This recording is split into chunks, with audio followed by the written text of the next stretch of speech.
Yo, what's up? It's not a newbie back again with yet another stream. Let's see. I think these this light setting should be fine here.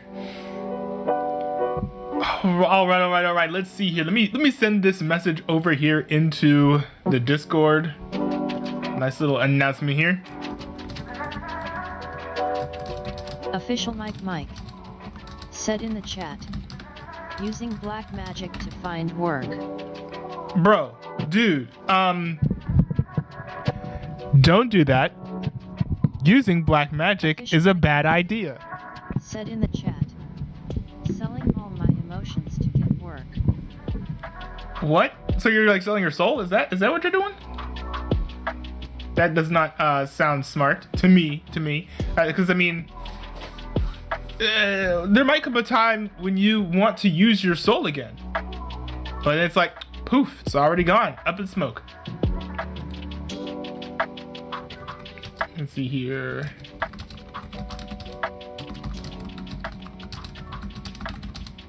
Official Mike said in the chat, my employment agency couldn't find anything for temp agency for a whole week after 2 straight days of finding work. Huh? Interesting. Why not? Is there like some sort of labor issue where you're at right now? Because it definitely sounds like it. Said in the chat, when do you use your soul? Every time I pray or every time I like make decisions, I use my soul generally. That's how I do it, you know. Oh my goodness. But yeah, we've got some news. If you're in the Discord, you guys saw there's some news with the Promised Land. Apparently, a lot of the Promised Land is back. Giga Chad newbie. I just cycled through all the Promised Land's YouTube channels, and Mr. Pizza, DJ LL, and LennoxO all have videos saying that they're back. So I'm gonna react to those. That's one of the things I'm gonna be reacting to this stream. Oh hey, I said what's up? Official Mike said in the chat, I use my brain to make decisions. Interesting. My soul uses my brain to make decisions. You know, there are a lot of like theories about that too. Where it's like, is the mind separate from the spirit, which is separate from the body? How connected is the body to the mind? Like, it's the whole thing. There are a lot of people in theological circles who have different opinions on that, actually. But anyways, on the agenda. Said in the chat. Oh, what's this? I'm returning to YouTube and making all my videos public as soon as I get this new video edited. Okay, cool. Yeah, so along those lines. Along those lines, the agenda for today's stream is going to be to react to the return of the Promised Land. Stolen by China. And then after that, we're going to talk about Donald Trump getting indicted for the whole January 6th situation. I don't know why I meant to put that on loop.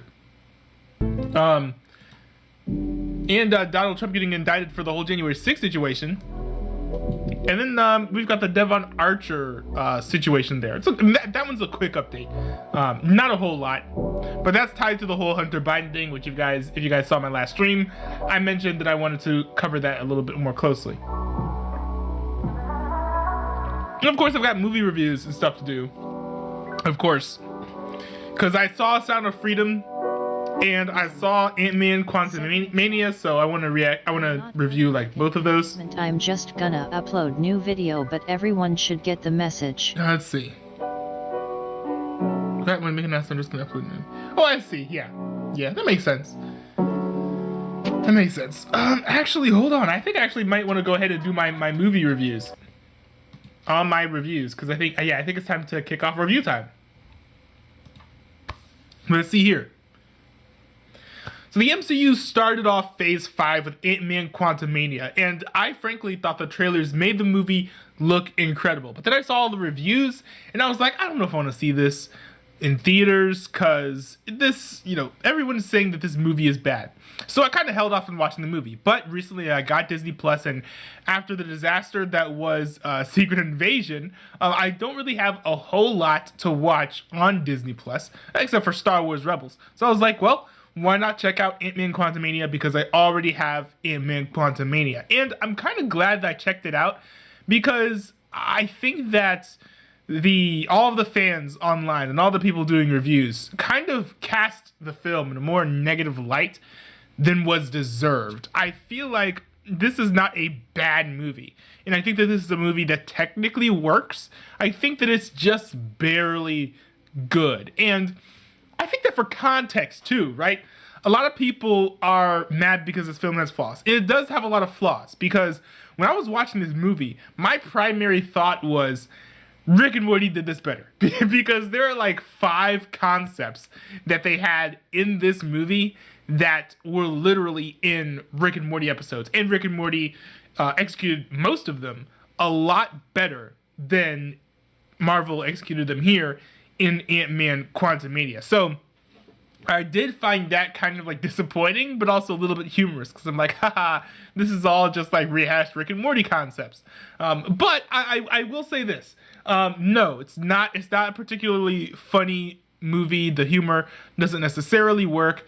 But I do think that there's enough action to where the plot kind of just draws the characters into this big battle and this big conflict with Kang. And I think between the conflict with Kang and all the action set pieces, also I feel like the world of the Quantum Realm actually looks kind of cool. I know a lot of people didn't really vibe with it, but I actually dug the look. I dug the style. Hold on, let me check this real quick, because I'm gonna do some frame drops. I don't know what's going on here. And there we go. I actually dug the visual style, and I dug most of the CGI as well. I didn't think the CGI was particularly bad, but this movie is okay. It's fine. It's definitely watchable. It's not something where the ending is gonna make you groan and sigh. I understand that. Hold on, I should probably put in spoilers. Spoiler warning here. Ant-Man Quantumania spoilers. Let's see here. I do know that at the end of the movie, a lot of people wanted Ant-Man to die, and I understand that, because I think it would add more weight to the story. But, frankly, I think that him surviving through the end isn't, like, technically a bad ending. So I'm not particularly upset about that. Although I do think it would have been, it would have had more gravitas if, let's say, Ant-Man completely destroyed the quantum core and Ant-Man was trapped with Kang in the quantum realm with like no hope that he would ever make it out. Of course, later on, Cassie would find a way to, reach her hand in there and grab Ant-Man out. But, I do think that it was okay for Ant-Man to leave, especially, and here's another thing too. I have some qualms with these reviewers, right? Here's another thing. People act like the events of this movie had no weight, right? Or no implications. And everything that happened was meaningless. But I think that what this does establish is that, at least to a certain degree, Kang is unbeatable. And here's why. He beats Kang, right, in this film. But he then realizes afterwards, in the whole, I think it's a post-credit scene or the final scene where he's like walking around and doing the narration to close out the film, he realizes that there are alternate versions of Kangs, and he's not really safe because other Kangs could show up and just attack him at any given moment. And so he's like, I'm going to pretend that everything's fine, but Kang might show up again, and he knows that it's not going to be the same Kang who shows up. So I do think that on that aspect, the ending actually really works as a great way to set up for a new Kang, even though what we do get here is a bit of like a loser Kang. But all in all, I think that this story here is fine. Janet Van Dyne, I think, was given a fair amount of things to do. Her backstory was rather interesting. I think the one of the film's major flaws is that the world of the quantum realm just feels empty. And it feels empty because all of the people who live there basically are completely one-dimensional. Bill Murray has a cameo here, has some character who basically has no personality except for having fallen in love with Janet Van Dyne, and then he gets eaten by some alien. That was nonsensical. That kind of stunk. But in general, no one in the quantum realm really seems like much more than like a one-dimensional character. So you've got the characters who are the freedom fighters who are fighting against Kang, and then you've got the acolytes who are just doing whatever Kang tells them to do. It's like there's not really anything interesting about the characters who live inside the quantum realm, and also we don't get to see a lot of what makes these societies tick. It kind of reminded me of Thor, where we spend a lot of time in Asgard, but we don't really learn a lot about what it's like to actually be a citizen in Asgard. We don't really know how the society works beyond, the bureaucracy of it all. Because, of course, Thor is, the heir to the throne, so to speak. But, I think overall the film does work. My major problem with the film is not just that the world kind of feels empty, because that is a little bit unfortunate, but Kang gets nerfed in the third act. So Kang seems very, very intimidating and scary until the end, where he just gets beaten. And the strange thing is, it's not just that he gets beaten, it's that like he's supposed to be like this cunning and smart character when he could have left the quantum realm, which is his goal, by the way. He's trying to leave the quantum realm so that he can conquer all the timelines or whatever. But the weird thing is that he has an opportunity to leave. But then he sees that, like, Ant-Man and his friends are kind of coming to attack him. And instead of leaving, he decides to try to beat them, which doesn't make a lot of sense to me. Also, I do find it a bit odd that he lost the battle. I do understand, if you're using certain tactics, but if you're one-on-one, like, Kang should have been able to beat Ant-Man. And so I think it would have been better, just for consistency's sake, if they didn't make him as intimidating in the beginning, or if they just made him leave, if they didn't want to kill Ant-Man. Like, the logical conclusion would have been that Kang leaves, and, Ant-Man is stuck in the quantum realm or whatever, and Ant-Man loses. But that's just not where they decided to go with this. But I do think at the end of the day, it just works in a very basic level of, oh, Kang is trying to get out of the quantum realm. I guess we gotta stop him. They stop him. Yay, woo, we saved the day. Like when it comes to the very basic notes of the film, I think that it works in ways that certain other Marvel projects just haven't worked out. She-Hulk sucked. Secret Invasion sucked. There's other stuff like Thor: Love and Thunder just did not work. There have been a lot of Marvel properties that have just been bad lately, and it's nice to see something that's just like barely competent. And I know a lot of people were like, oh, but this movie has flaws. This movie has all of these issues. Well, I hate to break the news to you, and let me take this away here. I hate to break the news to you, but Marvel movies have had issues for a long time. Marvel actually has a long history of making mid films. I know that there's lots of hype surrounding a lot of those movies, but a lot of the MCU movies are actually mid. So I will say this to a lot of the fans, I think that your expectations are way too high. These are supposed to be fun blockbuster films. They're not supposed to be these like crazy escapade films or like these insane mind-bending excursions into the art form that's supposed to like transform what it means to be making cinema. I don't think that that's fair, and I think that pressure is like a little bit too much to put on Marvel. Marvel has just now finally gotten back to making somewhat competent films. I don't think that we should be mad that this movie does not meet the expectations that were set by Infinity War or by Endgame. Now, I'm not saying that to excuse the issues that the film has, right? The film has the issues that it has, but I'm using this to say that maybe we shouldn't, be thinking that these movies are going to be perfect, because they're not. Let's not be expecting these flawless films from the MCU. I think that if all the rest of the movies are as good as Shang-Chi, we should be happy. Shang-Chi was a fantastic film. It was awesome. I loved watching that movie. That's a movie I would easily rewatch. And we should be happy when we get movies that good. But I would take Quantumania over like Black Widow any day. Even though there were some moments in Black Widow that I really, really liked. So I would just say, no, calm down. I think that I think the ship is going to get righted. We've seen the trailer for Loki season 2. Hopefully that means that the season is actually good. Cause that looks hype. That looks hype. I'm just saying. Oh my goodness, I miss I missed so many chats. I didn't know that talking about Marvel would get people oops. I didn't know that talking about Marvel would get people so hyped. Let's see here.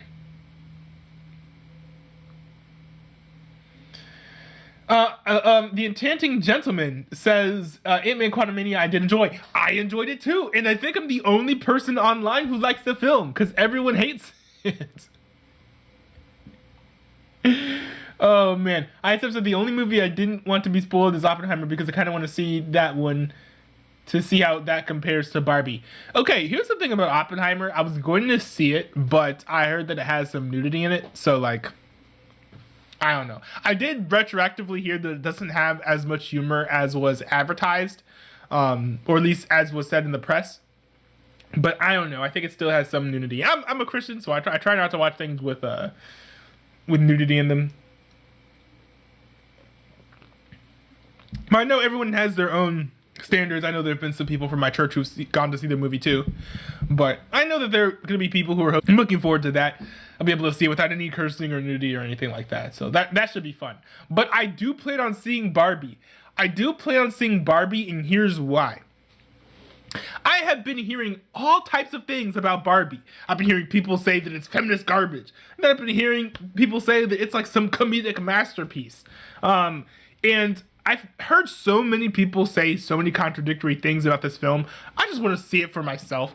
There's like a bit of morbid curiosity where it's like, is it as bad as people say it is? But there's also a bit of me that's like, well, is it as good as people are saying it is? And part of me wonders, how in the world there are so many people saying so many different things about the exact same movie? So I'm kind of curious. About that. But I guess we'll see. It should be fun, I think, either way. Based on the trailers, I'm thinking that I'll find it funny. So there is that aspect of things. I had a lot of frame drops a few minutes there. Is my video choppy? Does it look choppy to you guys? Okay, it looks like it's smoothed out. Let me know if the lip syncing is off too. I noticed in the recent stream where there were some issues, the lip syncing was off. Oh, hold on, I'm dropping more frames. I have no idea what's going on. Man. Okay, I think I know what the issue is. I've had issues with streaming in the past. My most recent stream was just plagued with issues. And it turned out that YouTube had an issue with their, I think it's their HLS, what's it called? Their HLS ingest server. And so I switched to RTMP and I was able to do a test stream just fine. But now I switched back to HLS because it technically has a higher, stream quality. And it's just kind of breaking. I don't know what's happening. Cause my stream drops frames and then it, gets frames back up. I might just re-upload the stream. Let me know in the chat if my lip syncing is off. But as long as the stream is still up, to some respect, I'll keep the stream up. I'll keep going. The Enchanting Gentleman said, to be fair, the post-credit scene with the newest Ant-Man movie had some major sequel baiting, I feel like. I thought that was fine. The only thing I didn't like was that the Kings were screaming. I thought that was kind of weird. I was like, they don't seem like characters who would act like that. So I don't know why they're doing that.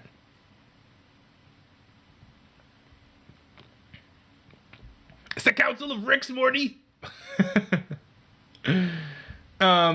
Official Mike said, "Why would destroy Kang?" It all depends on who has the element of surprise, because they both are very powerful superheroes.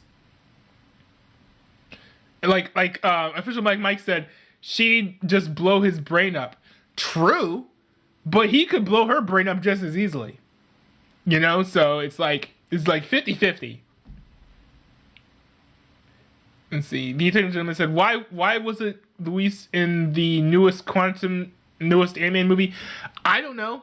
I haven't heard word about that. I do understand if they didn't do it for plot reasons because you know, he doesn't really live in the quantum realm, and I don't know if anyone knows that they got sucked in there, except for, you know, everyone who was in the room at the time. So I kind of understand not including Luis, even though I do think that he would have been better. I just think that shoehorning him in the film would have just felt a little forced. As Sam said, Marvel is mid compared to DC. The new Batman movie is great. You know what the sad thing is? I think you're kind of right. It is not because the DC universe is like consistent in any way. Granted, I have not watched many DCEU films. I've only seen the Snyderverse, and I haven't seen the Flash though, which I think is supposed to wrap everything up, the DCEU and the Snyderverse, and then everything after that's basically the DCU. So I'm kind of interested to see how that goes. But the interesting thing about DC is that the lows of the DC are pretty low, but the lows of Marvel are pretty low too. What I find is that the highs of DC are way higher than the highs of Marvel at this point.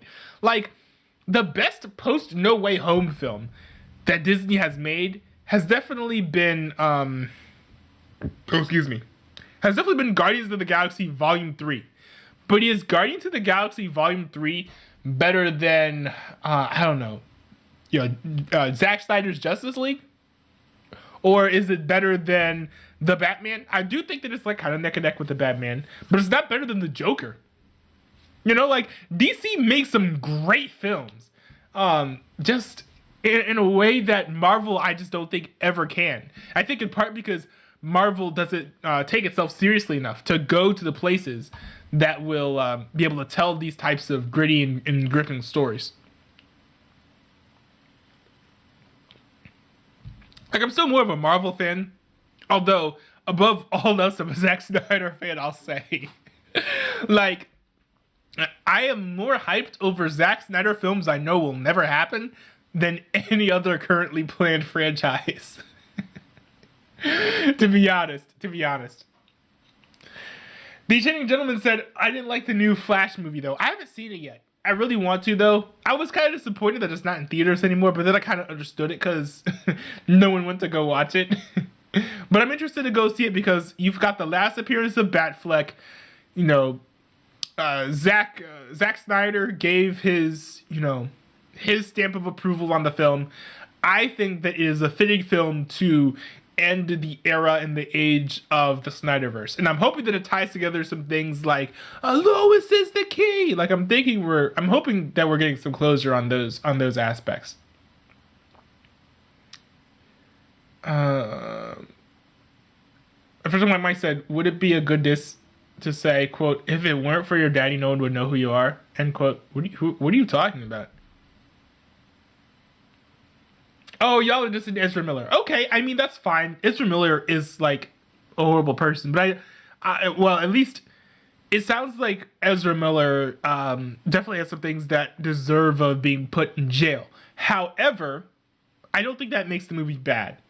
I do think it makes it a bad choice in the trailer to show a bunch of teenage girls being like, we love you, Flash.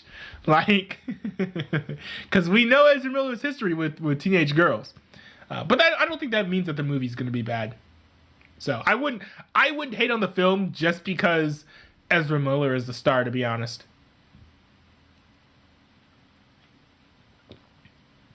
Original Mike said, see the Oppenheimer movie from India. There's no nudity. Bro, I wish I could. India has a history of removing nudity. They removed nudity from the Deadpool movie. And I don't like watching movies with nudity, so I thought that was kind of cool. So I was like, why don't I go check out the Indian DVD of Deadpool? Let me go buy it online, import it to the United States. I went online to try to do that. I couldn't. I tried and I couldn't. The only place that I could find the Indian copy of the disc was on Amazon. I found it. It was at a reasonable price. It was very cheap. It basically converted to $5. And I was like, okay. I'm gonna go put this in my cart and I'm gonna order it. I went and tried to order it and it said, nope, we do not deliver to your country. So there's a $5 disc that's still being manufactured exclusively for the Indian audience that I want, so that I can have Deadpool in physical media form without nudity. But I can't buy it because I don't live in India. That just comes off as like nationalist and racist to me. And that's discriminatory. That's awful. No, I'm joking. Let's see here. ISM said, I'm a Christian, but also an artist, so nudity doesn't bother me if it's not sexual. I mean, one thing about nudity is, like, it's the exposure of sexual organs, so it's like, it is always going to be sexual to a certain extent. Also, apparently, from what I heard, the nude scenes that Oppenheimer had were literal sex scenes. So, I think it was some presumption, at least from what I read, that it was sexual. Let's see. But again, like, I know that different people have their own standards. I know folks from our church have gone to see the movie too. ISM said, I really enjoyed Barbie. That's cool. I'm interested to see how I'll like it.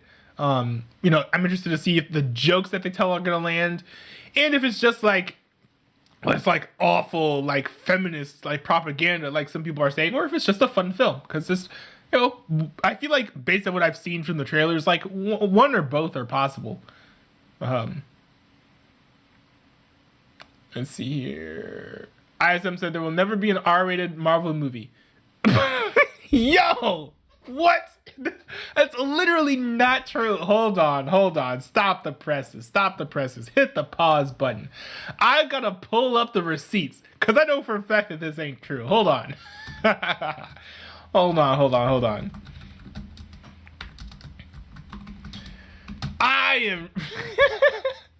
This has been a publicized fact.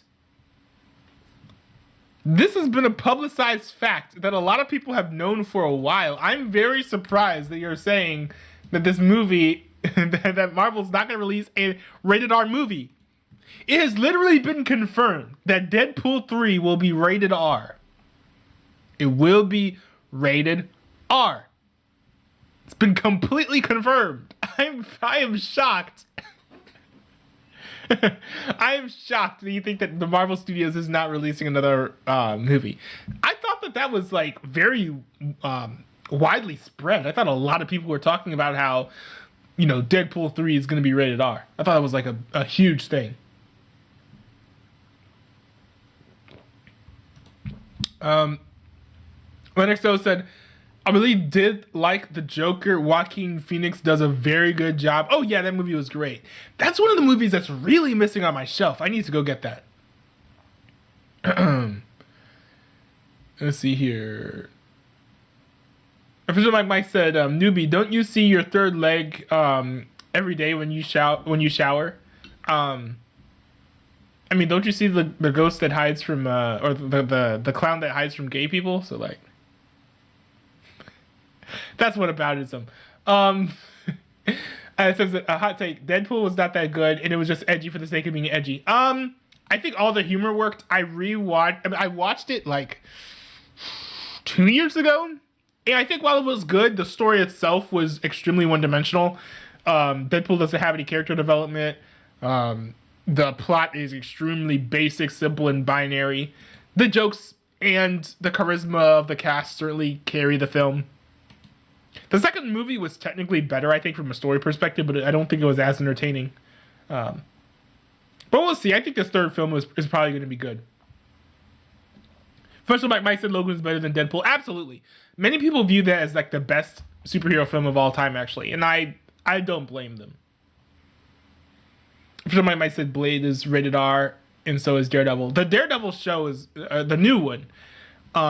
Is not going to be rated R, I don't think. News came out about that where apparently Marvel doesn't want it to look anything like the original series, which is rated TVMA. Blade, I don't think anyone knows what that's going to end up looking like. That movie seems like it's in complete turmoil. I would not expect that movie to come out of development hell without some level of deformities. Sorry. The Enchanting Gentleman said, but when Guardians of the Galaxy Volume 3 said the F word, it had PG-13. Yes, there's this little thing called the MPAA rating slide. Actually, I think I have a video here in my React playlist that covers this. Do I? I should. Oh yeah, hold on. Yeah, I think at least this film, or sorry, this video should cover it. I don't know if you guys are interested in watching it during this stream.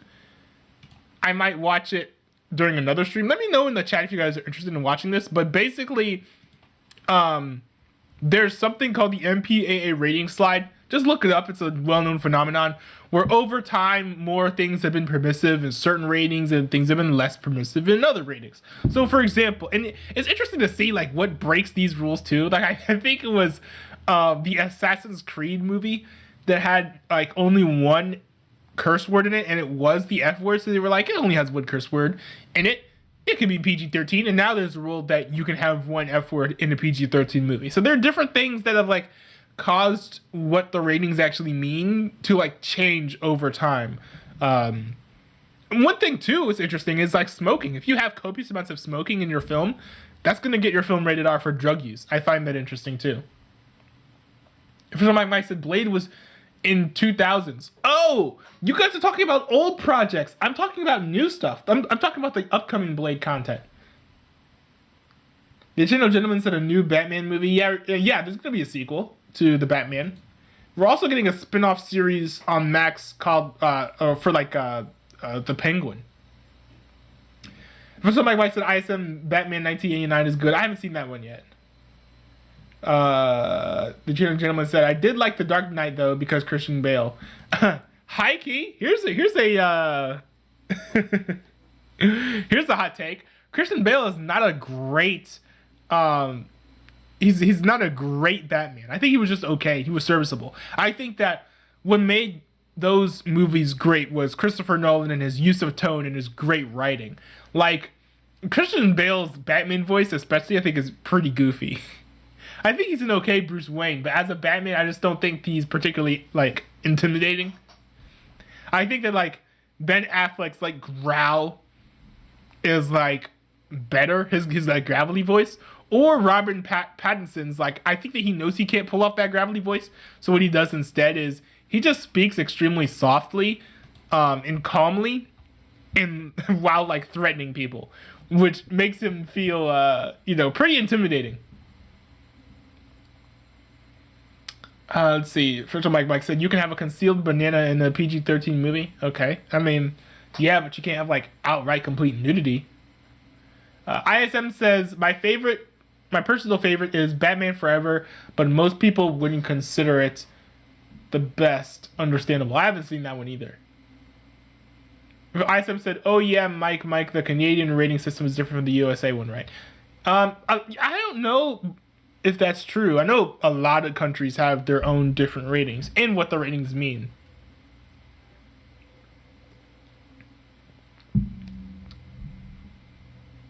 If you don't mind, Mike said, let's play a game. What rating did this movie get in Canada? I don't know.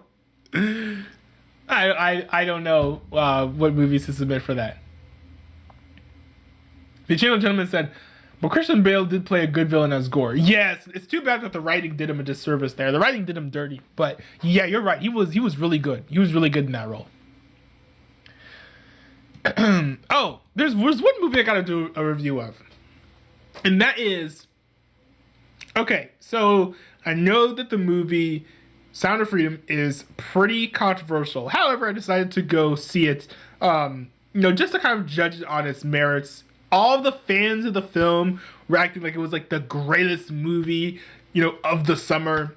I saw the movie and it's not quite that. It is good, but I think it does have some issues. The first half of the film, the beginning is pretty gripping. And the first half, the first portion, where you kind of like get acclimated with the general plot of the film, that part is pretty good. But when it comes to planning the first operation, and hold on, I should do some warnings here for spoilers. there are two operations that are done here in this film. The plotting and planning for the first one just seems kind of off, because it seems disjointed with what, the general goal of it is, right?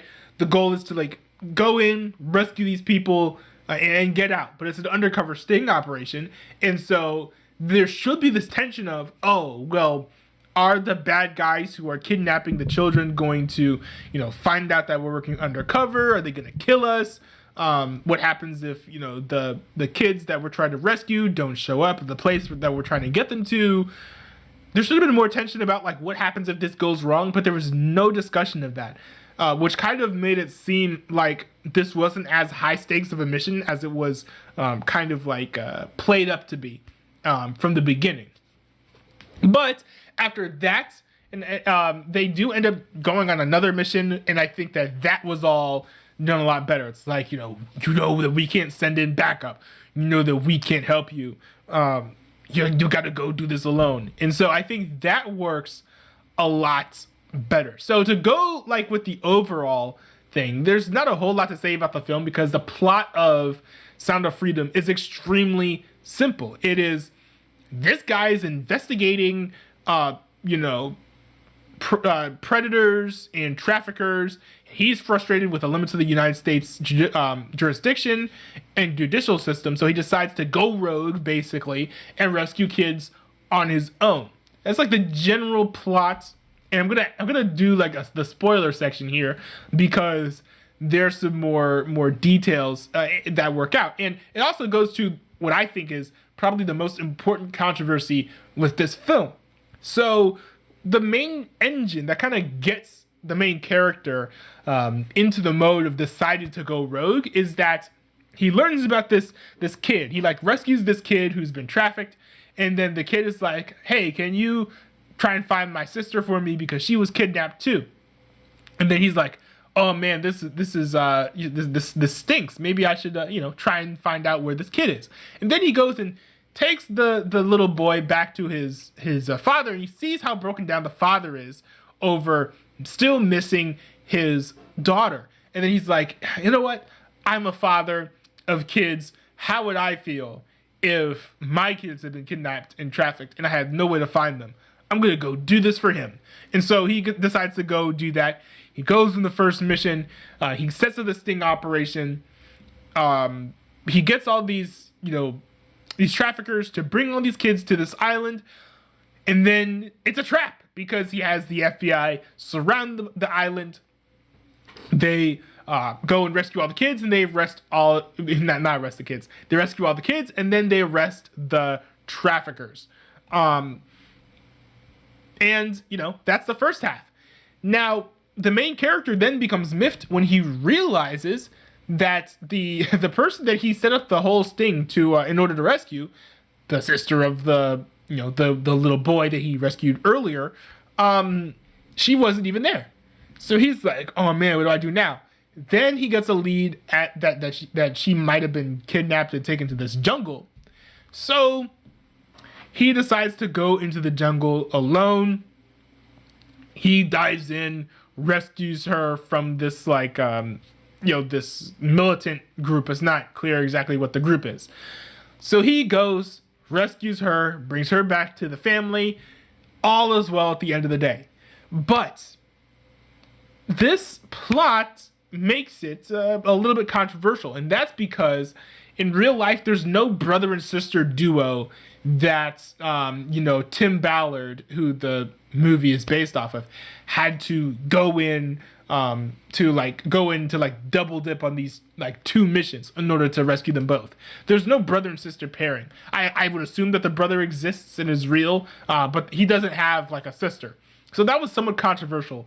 But after doing some research, all of the events that happened in the film did happen. They just weren't part of the same objective of finding, some sibling or something, or getting a brother and sister back home to the same parent safely. So I do think that in the grand scheme of things, I do think it's a little bit minor.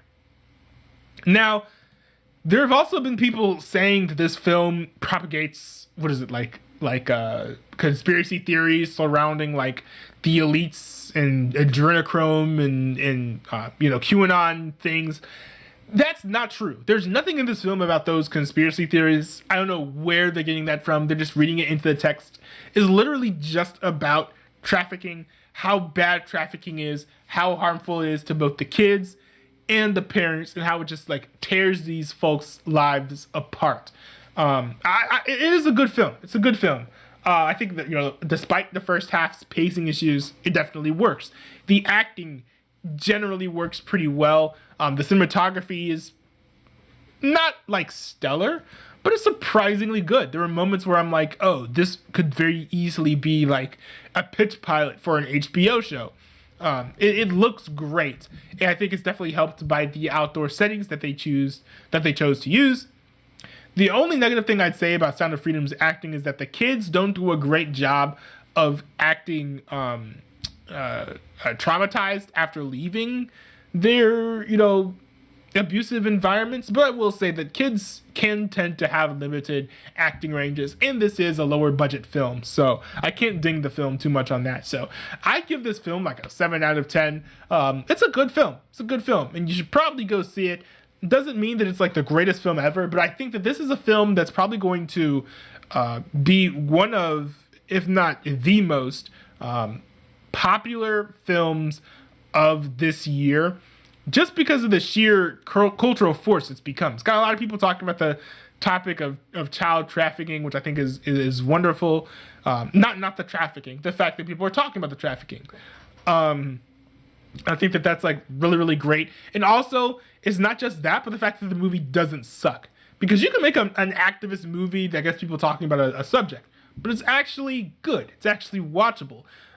So I think that is like another W for them as well. So yeah, it'll be interesting. I do think that, the revenue that it's getting is a little bit undeserved, right? Like, for example, this movie has been grossing more domestically than Mission Impossible Dead Reckoning. Mission Impossible Dead Reckoning is a far better film, though. So I'm like, this just seems unfair that Sound of Freedom, which is like a 7 out of 10 movie, is grossing more than like Dead Reckoning, which is like a 9 out of 10 movie. But at the end of the day, I also can't be too mad that like an independent studio is succeeding in doing so well. So, at the end of the day, I'm kind of happy about this whole thing. So, but anyways, if you haven't seen Sound of Freedom, go watch it. I think it's available for pre-order on iTunes as well if you want to watch it on like home media or something. And I think there's supposed to be a DVD or Blu-ray release. Hopefully that's the case. But anyways, yeah, Sound of Freedom is not the best movie of the year, but it's pretty good. You should definitely see it. If anything, just because, it's a massive moment in, I think, film and American, culture and history.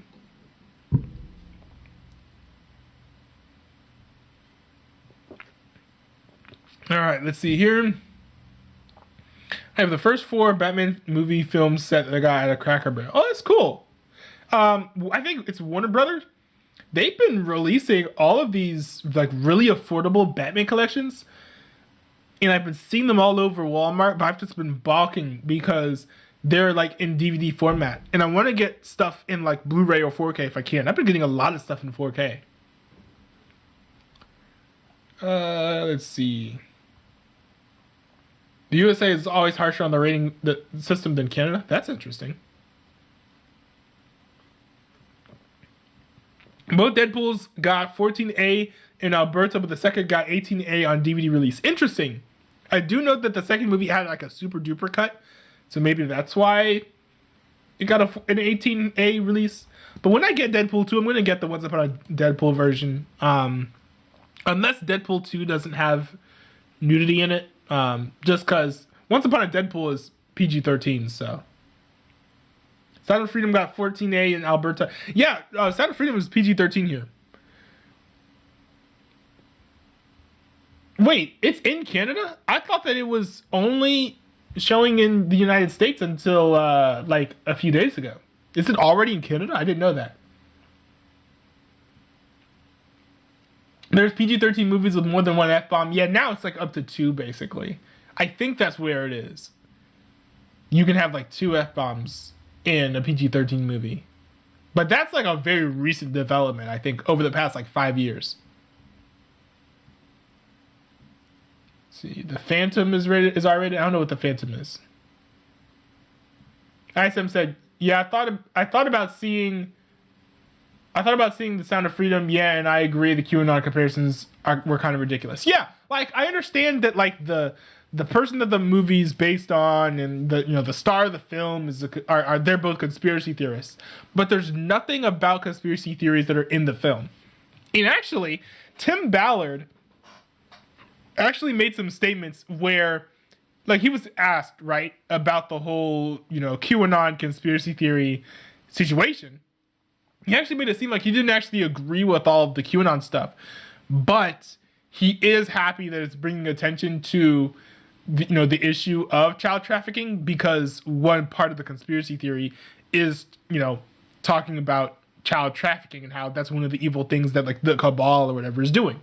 So I don't blame him, right? Like, if you're so passionate about child trafficking, and you see this thing that's causing people to be a lot more concerned about child trafficking, I wouldn't blame you necessarily for being like, well, they're caring about the thing I'm caring about, so I'm not going to be too mad.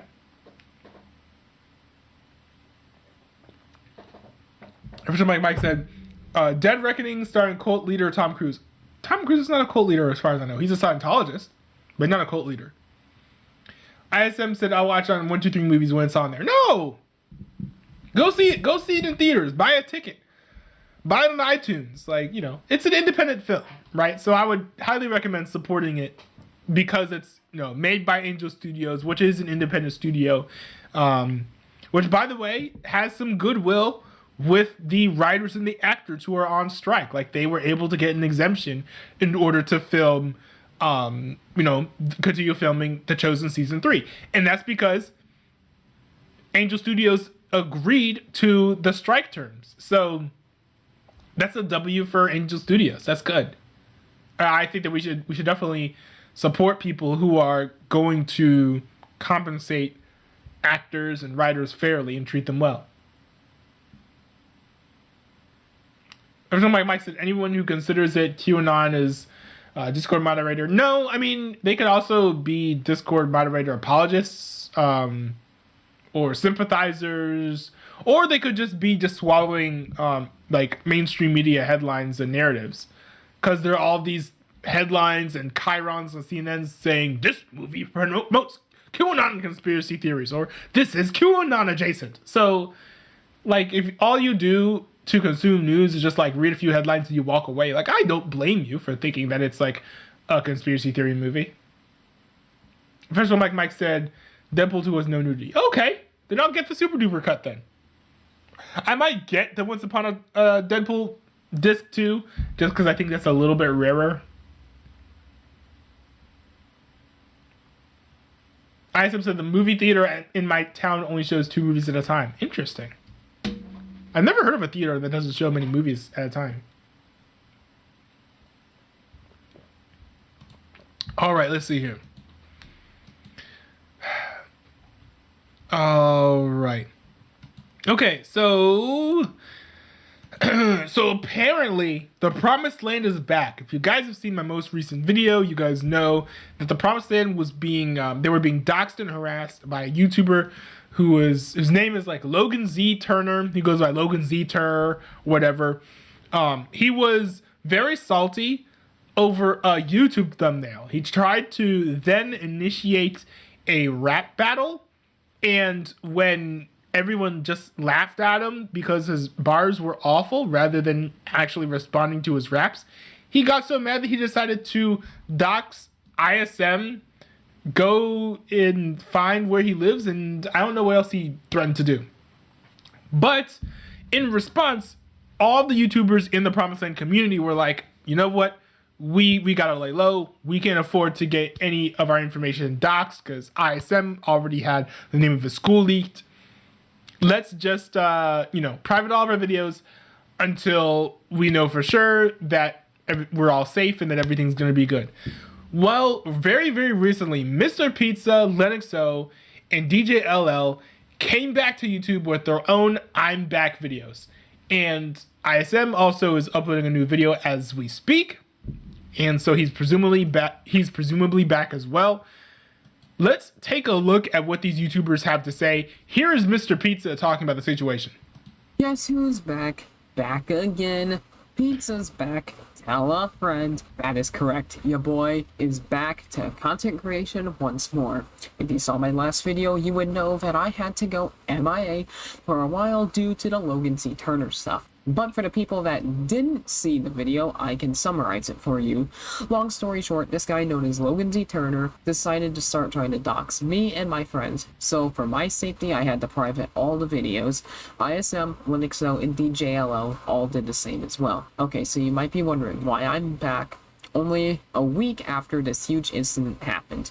Well, because Logan Z. Turner deleted his channel. Yep, you heard me right. He deleted his channel. He did so because he knew what he was doing was illegal, and he wanted to erase any evidence that he committed a crime. Because of this, I've come to the conclusion that after being away for a week, it should be safe to return.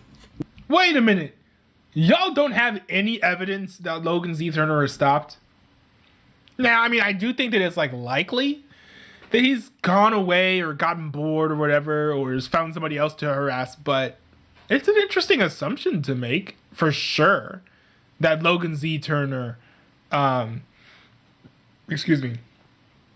It's an interesting assumption to make that you know for sure that Logan Z. Turner is going to leave you guys alone. Hopefully he does. Hopefully he does. Now you guys might have some questions, now that I'm back, and I got answers. The first question you all are...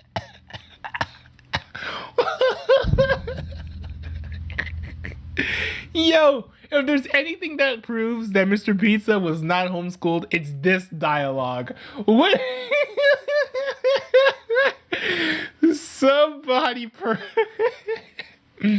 Somebody teach this dude how to do math. Are wondering is, will I bring back all the videos that I had made private? The answer to that question is yes. Yes, I will, and I'm going to take it one step further and bring back the YTP reactions. I'm sorry, y'all. I got distracted. Hold on, let me rewind that back. And I'm going to take it one step further and bring back the YTP reactions. Now you might be... Hold up. Hold on. Isn't this dude... Didn't you guys find this dude through the YTP community? Hasn't the YTP community sort of infiltrated your guys' circle with toxicity enough for a couple dozen lifetimes? Haven't y'all been sick of all of the toxic YTP fans? Why are you going back to doing YTP reactions? I'm not hating on you guys, right? You can continue this content if you want to. But I remember hearing you guys talk up and down the sides of 3,000 mountains about how the YTP community is awful. You guys said F the YTP community. You even turned it into a hashtag. And now that one of them has doxed you, you guys fold and decide to do YTP reactions anymore. What is this? Now I know that that's not exactly what it is. You're probably coming back just because you want to do it. But I just find the flip-flop rather interesting. Be like, hold up, someday right.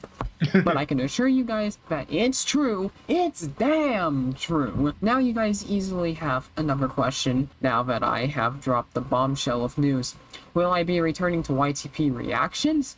The answer to that question is yes. Now I know I've taken multiple massive shits on the community in recent memory, but a few factors have made me change my mindset about it. The first factor being WillDog. For those unaware, WillDog is one of the most popular channels to go to for YTP reactions. After being in his nighttime live streams and being able to interact with his community, it made me realize that not everyone in the YTP community is bad. And just in general, that's fair. Seeing how Will has fun making YTP reactions kind of brought me back to my quote-unquote glory days, if that's what you want to call it. While I still stand by the fact that most of the videos were poorly made and I should have done better, but just like how I can't go back in time to find my dad, I can't go back and change the style of how I did my YTP reactions. But this is the future. I can easily make every YTP reaction a good video with way more editing in it if I need to. I can easily scrap. Okay, but I don't see how that addresses, like, I don't know how you're gonna keep toxic people away from your guys' community. Your guys' Discord is like wide open, right? And people are gonna be leaving comments on your videos. If you guys were trying to avoid, you know, the toxicity that comes with the YTP community, you're undoing all the work that you've done. Excuse me, by distancing yourself from that community. I understand that you can police your own community, but the YTP community is just so much bigger than yours that if you get big enough doing YTP reactions, I wouldn't be shocked to see you guys get brigaded by folks from the mainstream YTP community. Scrap a reaction if it's not up to good reaction video standards. I don't have to react for the sake of the views like I did in the past. I feel like another reason why I can come back to this is because I want to make YTP myself again. And I mean, if I make YTP right, I'll still be in Maybe you should give Mike some tips there. the community, so might as well deal with the cards that I was dealt, right? Is this a controversial decision? Well, kinda. But at the end of the day, it's my channel, my brand, my image. So if I want to return to it, I can do so. Plus, Mr. Pizza 2 exists, so I can still make my desired content whenever I wish to. I feel another reason I'm coming back is because I remembered how fun it was to make Try Not to Laugh challenges with Hellion Hero YTPs that me and ISM did.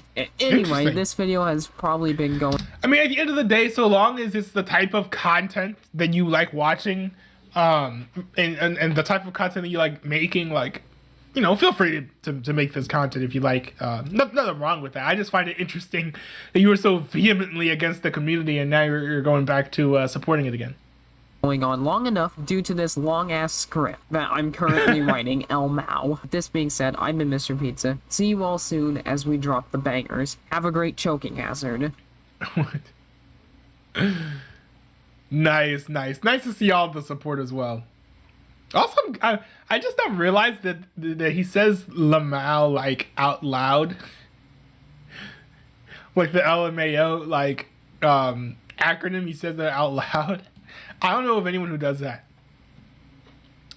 But here we have Lennox O announcing that he is back as well, and I think he said that he had more evidence in his video. So let's check this out. Yo, what's going on, guys? Welcome to the main channel. Yes, as you have noticed by the title, we have officially returned to the main channel now. Or, I mean, we officially returned in general. But yes, I have fully unprivated all the videos that I have currently privated, and now they're currently public. Now, there are 3 things that I want to talk about now since we're back in the channel now. One, obviously, yes, we're back, obviously. We also unprivated the videos on the second channel too, the Enchanted Gentleman channel, which leads me to my second point. I'm still going to be uploading videos on the second channel because, as you'll know, I'm still a little bit, like, in doubt with the whole YTP community thing. So, true, fair. You know, I'm still in a little bit of a pickle with the whole YTP community. That's why I'm still keeping the YTP videos private too, especially, and, you know, but that's not the main point. The main point is reason 3 is also because Logan Zeter has officially deleted his channel as well, and he has he recently made an apology video that I actually recently got from a comment on one of my, I think it was he made an apology video. All my videos have been private video, as he showed me a link to the main. Wait a minute, hold on. Didn't you guys actually send me this in the Discord? I vaguely remember this. Yeah, I think I said like. You guys, wait. I vaguely remember this, and then I remember you guys being like, I hope you guys archive this. Hold on, let me pull this up. I hope this is still live. It's still up. Okay, here we go. Yo, got no idea what this is gonna be like. Here's the apology from this dude. Before you say, I am aware of the situation, and I just want to apologize for all of the harm I've done. Like, I'm very disappointed in myself for pushing it as hard as I did. I don't mean to hurt anyone, and all I just want is peace. Just because the situation's now pretty dense. All he wants is peace? that wasn't his like demeanor at first. He was trying to start drama with you guys, and you guys just wanted him to leave you guys alone. Hence, I just want to apologise to anyone I have accidentally scared, and yeah, in response to this, I will be leaving all social media for as long as it takes to mentally fix me. To mentally fix you. So is he saying that he's like wait, so is he like going to therapy or something? I'm a little bit confused here. That is kind of confusing. And Isam in the chat makes a really good point. He says he isn't direct about anything, which makes it a pretty bad apology. I think that what he's apologizing for is scaring people. He's like, yo, I'm sorry that I scared you guys and that you guys thought I was actually gonna hurt you. And all I want is peace. Peace and love, like I'm a Vietnam War protester. Like, it doesn't seem entirely sincere. I wouldn't be shocked if all of the talk of him potentially going to jail because he did something illegal just scared him. But at the end of the day, if he is going to stop attacking you guys, if he is going to stop being so aggro against the Promised Land community, then, I won't be too upset about the apology, to be honest, right? It is what it is. As long as he changes his behavior, then that's the W. But let's go back to Linuxo's video. This other channel that Logan Zeter has made about him apologizing to it.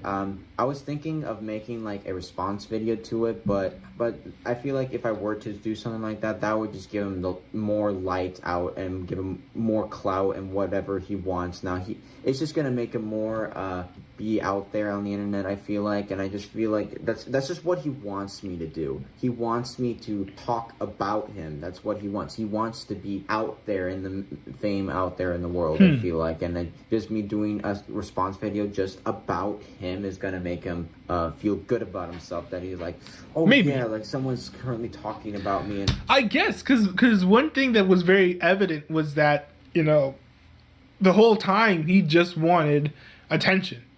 Right, so maybe Linuxo's onto something here. How I can have like how I can grow out clout out of these people, just making these responses on me, He's a clout goblin, just saying. But so if you're gonna watch Logan T. Turner's, I called him a clout demon. Apology video.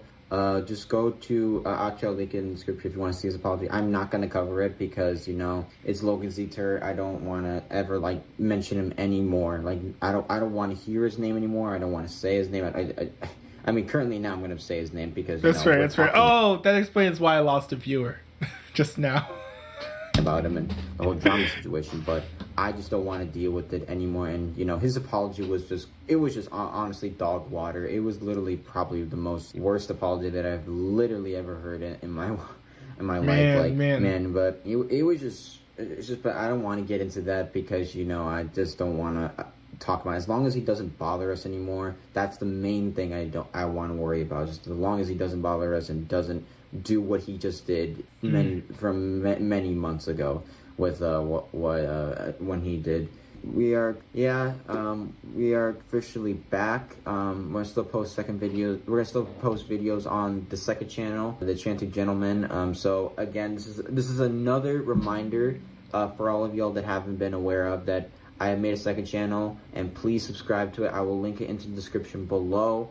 Please do. I'm trying to get that channel back into the eyes of the internet. Nice. Now, since Logan Zeter has officially taken a break from all social media platforms, it is safe to say we are back into check. We're live. We're live. With, yes. Live and alive. Let's go. Yeah, that's all I wanted to say. Man, it's been a crazy ride of how it's been nowadays. That's for sure. With the Trash Man, as I'm going to call him, Trash Man, with GG's, man. I'm just hoping that the main thing is I just hope that he doesn't bother us ever again, and that we don't have to go into a situation just like this, because oh my goodness, it was terrifying going into this type of situation, because that was the drama that we have to deal with him. It's just mind-boggling for me, honestly. But you know, shit happens, you know, and you just gotta plan it through, you know, within, like, you just have to follow through with what the best options are. And, you know, this was probably the best option for me to do, was to private the videos from him, because he kept wanting to stalk us, kept wanting to do these horrible things that could have possibly led him to being in prison. True. So, yep, that's about it, guys, and yeah, I'll see you. And I can't remember if you guys ever got like a statement from him or a claim from him or something, but I thought I remember him actually saying something about wanting to cause some violence. So I do think that you guys do have some grounds probably to go to the police for at least like a restraining order. See you in the next video with some more banger content I'll be making onto this Check It channel. But yeah, that's all I have to say. I'll see you in the next video, guys. Reese's Pieces. All right, and we got one last video here. This one is from DJLL with her take on the whole situation. Also, some of the chat said he was he immediately bragged about stream sniping and stalking Mr. Pizza after it happened. After he did the apology video? I mean, that's kind of bold if that's the case. As I'm filming this video on July 29th of 2023 at 12:23 p.m., I have unprivatized all of my content. So, for people who may or may have not have watched my video titled under the name Why I Have Privatized All of My Content, I have privatized my content because of a user who I called Trashcan, whose YouTube name is Logan Zeter. So I like how she always has the trash can with her to lift up like trash man. Logan Zeter was harassing me and my friends. We privatized our content for our safety, and during my week period of going MIA, the same day we uploaded that video, Logan Zeter deleted his channel out of possible trying to attempt to delete his footprint. Yeah, trying to cover his tracks. Trying to delete his footprint, trying to erase his fingerprints from his crime. And July 26th, we got a message from Lennox O in our group chats with a blurred message with it it was a spoiler message. He said, Logan Zeter apparently apologized, and he sent us a video with him actually apologizing on an alternative channel. I gotta say, I'm surprised by that's that. Really interesting, but yet he did not have the comments open, and he did not explain why he apologized in that video, which we obviously knew why he apologized. True. So, true. All I gotta say is, we're all back.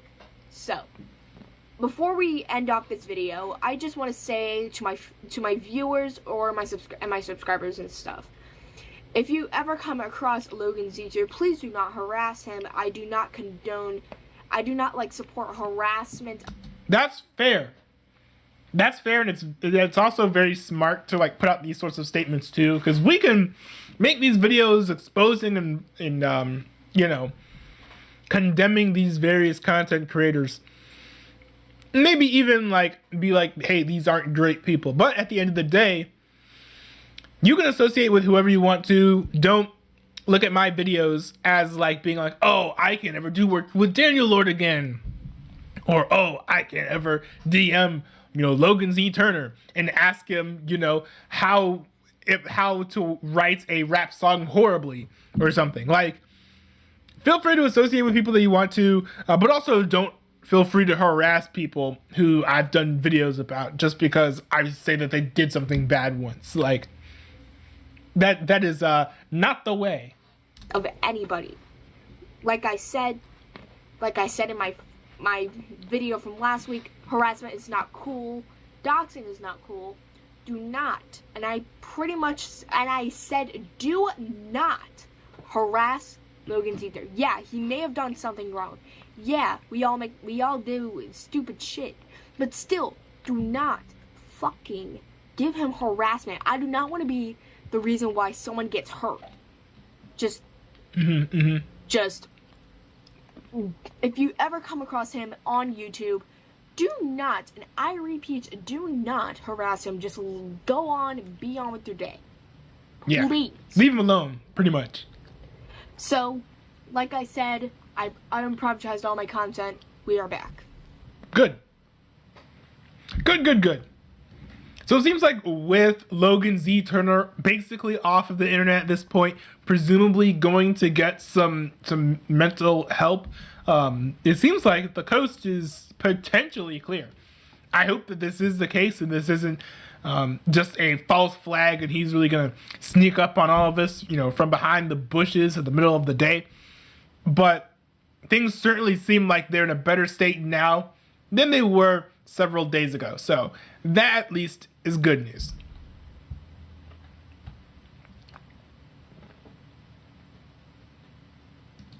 All right, let's see here. ISM said, oh yeah, we never encourage our viewers to return the harassment. That's good. ISM says, we forgave Daniel Lord. Chanting Gentleman said, we don't want him to acknowledge us anymore. It's fair. The gentleman said, hey, Newsby, do you know what video where you found that Daniel Lord video for the We Forgave Him video? Let me look this up. Daniel Lord. This one right here? I don't remember. I think it was from like an old video that he uploaded. I just like screen grabbed it and uploaded it real quick. Sometimes I can like go deep. I can go deep in there, man, looking for what I'm trying to get. Like in this case, it's a thumbnail. So there were some other things I was thinking about covering, the Trump situation, the Hunter Biden situation, but I think that since it's getting late, I'll just play a couple rounds of some Halo. Okay, 3 rounds of Halo. Halo Infinite. And yeah, let me check this out here. Now, I'll turn on TTS as well. So that I can hear you guys speak. Let me know in the TTS if you guys want me to like answer calls or whatever. Because I would be open to that depending on what you guys want to talk about.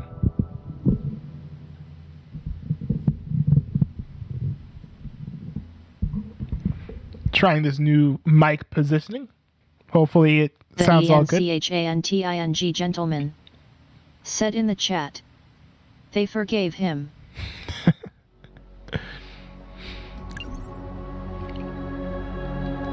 It's been a while since I played some Halo Infinite.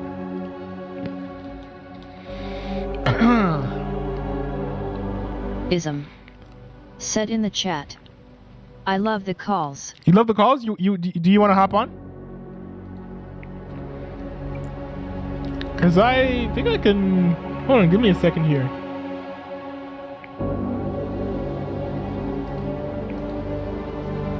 Let me see. One Revolution. Breadline.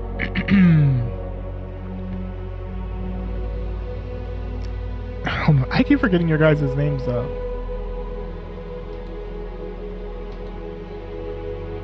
You're the one with he, him in the bio, right? I don't think I have that many people in my Discord with pronouns in their bios.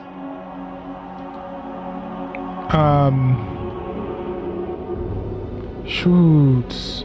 I'm forgetting. You're the one with the icon where it's like someone drinking tea, right? Is that you? Anyways, if that's you, I let you in. I gave you the necessary privileges. Said in the chat. Yet I can hop on. Yeah, okay, I think that's you.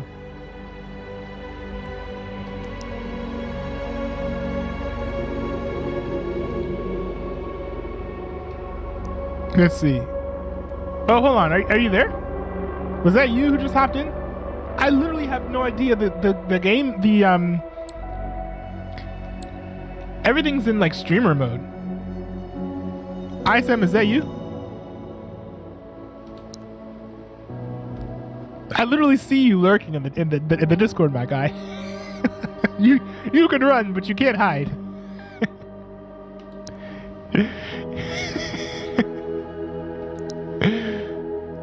Oh.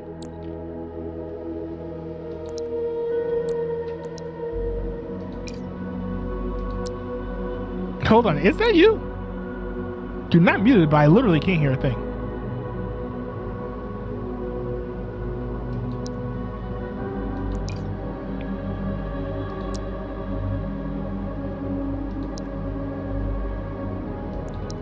Apostle? I don't know if I've played on this map before.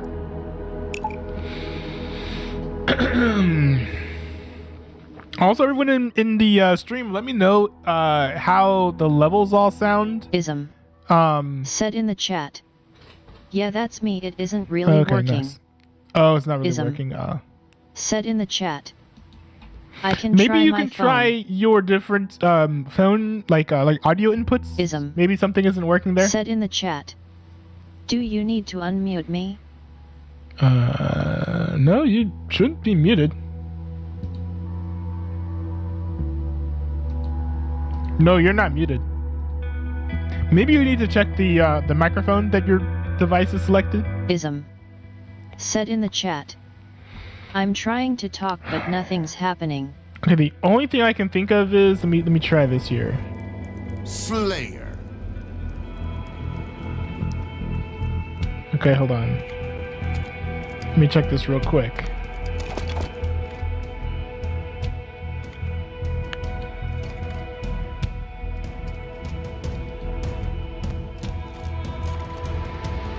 Okay, try talking now. Round one. Rack up the most kills. Try to achieve talking now. victory. The ENCHANTING gentleman. Said in the chat. Hey Newsbee, is it okay if I talk about Marvel?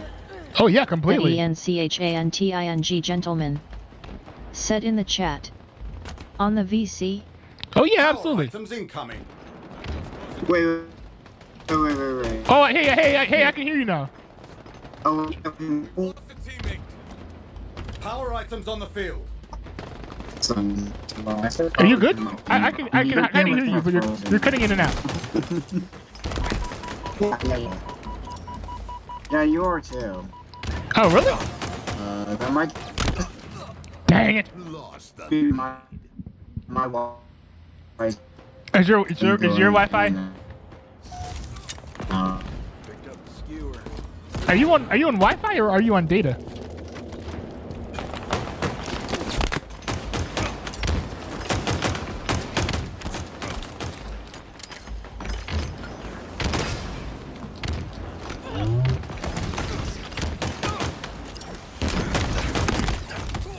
Oh man, I don't think I've gotten a single kill. Gotten a single kill here. Way to victory.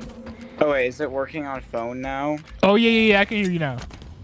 Alright, hold on. Actually, let me set my Bluetooth to that. The So right now it's not, I'm ENCHANTING switching it in gentleman. between.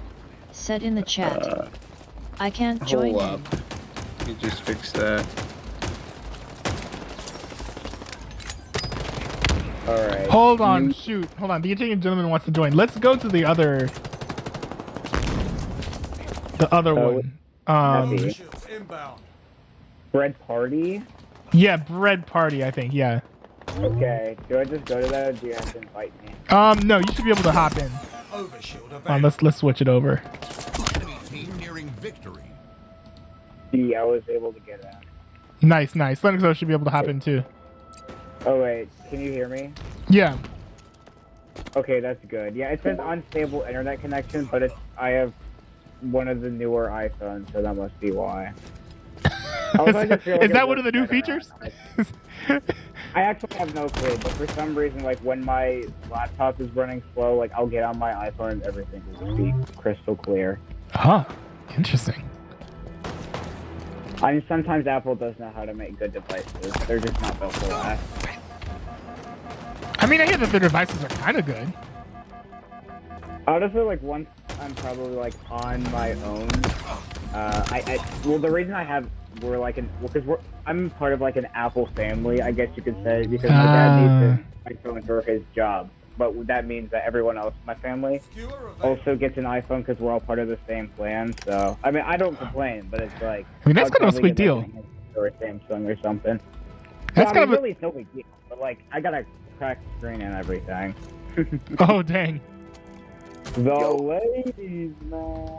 Yo, wait, are you, so you're the only one here who's not single? Is that why you're the ladies man? What? I I just joined for 5 seconds.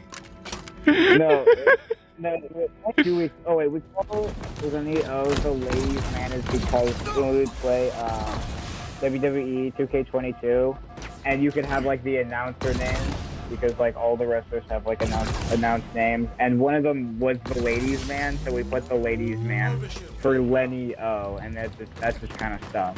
I mean, it's a good name. It's a good name. forgot about that. I think I remember you mentioning that though. Yeah. Wait, Lenny, should I reveal to newbie what my yeah. is gonna be? But you should. Yeah, you should tell Newsby what happened today. Wait, what happened to what? How about I just send an image and you and Yeah. newbie, you just, Wait. you'll get a good idea. Like you will not. I'm playing Halo though. I won't be able to see it. Wait, but I Colin. mean, you can just go at AFK and briefly open it up because, I mean, this is really something. Yeah. Wait, Colin, Wait. you still have the image. How are you gonna send it to me? React request. Oh, into React request? Okay, hold on, give me a sec. Yeah. Like if you Okay. just look at that list real quick. Okay, you hold will on. not believe it. I mean, you will not believe it. Wait, is that Daniel Lord IRL? No. Oh no. This is now. Wait, hold on. Shoot. Hold on. I don't recognize all those people. So wait, that's Lennox O, right? Yeah. Who's like this? And the blonde guy, that's me. Well, yeah, the guy in the front, yes, that's you. But who's the guy in the Yeah, back then- there with the basketball? That's Alex Ness. Big Oh, Al. Alex Ness! I knew he looked familiar. Yeah. Alex But you see, Ness. the thing is, so we all live in the same state. Like, we didn't grow up in, like, the same town or anything. But because we live, like, kind of close by, Mr. Pizza's not in that picture. Mr. Pizza's in this picture. Yeah. We all met up IRL, and we spent the whole day together, and we made a vlog. That's gonna be the next video. It's like the ultimate crossover. Yo, You that's would've like not believed it. that's like literally getting the All-Star team together. That's Exactly. Yeah, it's like the Promised Land actually like reunited IRL. It was crazy. Like it's an experience that like you can meet your online friends. dope. That's awesome. Yeah. Yeah, I can't wait to release that. You were the first person of the Promised Land I guess viewer community that has been released that we've released this information to. Yo, Everybody this is else exclusive had no footage. idea. Let's go. Yeah. I mean, Well, I guess if you're in the Discord server, I think we talked about it, but it's like exclusive. That's mean- awesome. I mean, if you saw my Instagram, I did kind of spoil a little bit because I did take a picture of us like doing like an IRL. Yeah. Yeah, I Oh, don't wait, use I don't use Instagram very much anymore. I use Instagram. I'm kind of addicted to Instagram. So. Yeah. I mean, I go there once in a while. Like I want to say once in a blue moon. Yeah, I still Instagram's need to post my vacation photos. Instagram's fun, but it's just like No, I mean, yeah. I mean, I you just like to think about all the stuff I do and all the places I go. You know, Yeah. fun stuff. Mhm. I don't really go out and do a whole lot of things anymore, and my Instagram feed is just like all of my college friends going out and doing things. So I'm like, nice. Wait, so news, you get FOMO? Basically, yeah, more or less. Yeah, But more it's or also less. like kind of like a waste of time too. If I'm like, oh, like I wish that I were like going out and doing things. Well, it's like, well, then what am I doing? Spending all my time on Instagram. You know? Yeah, I mean, but I feel with any social media. Except for maybe YouTube. I don't because know. I don't know too many IRL Yeah, I people. don't know. I mean, something like Twitter is like, you can't really have FOMO you about can. political arguments, can you? Be like, oh man, I wish I had that debate over pro-life versus pro-choice. Like, Well, I mean, that's kind of Well, you why. see, Twitter is called X now, but not much has actually changed. X. it's true. I mean, you can still definitely have pro life versus pro choice card game. Yeah, I mean, that's why I use Reddit sometimes. Cause like, Reddit's nice.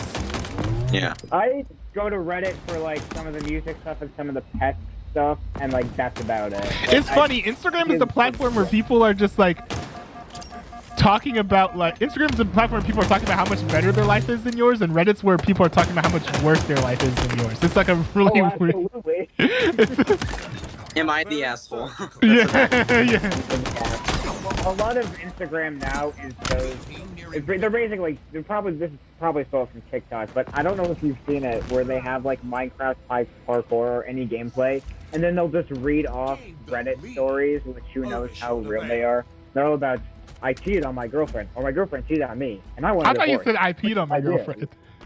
What? Yeah, it's They're all probably about posts like that too. It's like I peed on my girlfriend. Am I the a-hole? It's like. Yeah. Wait, look that up. I'm sure that's a post somewhere. I And mean, it's always just terrible, like text to speech, like the most generic, like robot text to speech voice ever. I actually like the ones that are Cheated on my fake. girlfriend. I think the ones like when it comes to like Instagram, like I like reading the actual like Reddit thread, and also there's like a podcast too where they read it. That's like pretty cool. I discovered that like a year and a half ago. But I like on Instagram the ones that are like fake, just because they get like they're believable at first and they just get so ridiculous. Like it's a think I know very what you're interesting talking level of about. humor Like, that yeah, you can like, my appreciate way- once you realize it's not real, you know? Scare people. Yeah. Oh wait, what's that? My wing is so huge, starting to scare people, and then they'll just be like, "It's bigger than a school bus." Power items now Like available. you lost me there. Yeah, they're all things. It's like they're technically like possible, but it's just like not likely. Yeah, you don't know who to trust online sometimes, like with some of those stories. Especially if it's Yeah. all written out on Reddit, like you can write anything. But yeah. I love it when like you know that the story's fake though, because then it's like, oh, haha, this is of course this is absurd. There's no way this could ever happen, and that's funny. It's Yeah, I do find it to be entertaining. Yeah, like I think there's one that's called like Reddit guy or something, but it's like with 1D. yeah. Wait, yo, Newsby. What? So I wanted to talk about Marvels. So. I want to talk specifically about Ant-Man Quantumania because that has been kind of Like, getting. I haven't seen this movie, so if you guys want to talk about that, I'll go hop out and edit my video. Oh, okay. Alright, good talking to y'all. Yeah, man. All right. See ya, Colin. Reese's. Dang. Oh yeah, Reese's Pieces. Reese's Yep. Pieces, or however you guys do it. Oh. Yeah. Yeah. So there were some specific things that. Okay. Overshield Um, inbound. Ant-Man Okay, I guess this is kind of a hot take. Ant-Man Quantumania is not a bad movie. It's not. I mean, they do really good with like showing like the whole depths of the quantum realm, like making this very unique, very like ominous like place, like this just being like governed by a warlord, by Kang. Yeah, I like to consider him a warlord because he's like basically governs the whole quantum realm, I'm assuming. Yeah, he's a tyrant. Yeah, a tyrant exactly. But I mean, I've seen some watch some commentary videos on it, and they do crap on some things. I remember the one thing that they did crap on was that they didn't add Luis in that one too, because he's kind of a comedic relief character, and people, because obviously, because I don't know, the humor kind of died down a little bit when he was not around. I mean, I mean, But this wasn't now- a funny movie. And I think that was fine. Yeah, I mean, I don't know. They didn't really force out the humor as much, I guess, with them. I don't know. Something was off about Luis not being there. I feel because You think so? I mean, a little bit. I mean, he kind of for the past two Ant-Man movies that he's been kind of Ben is sidekick in a way. Yeah, that's true.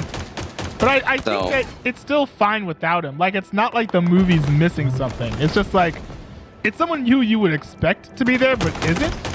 But that doesn't mean that the film is broken or missing an integral piece, you know?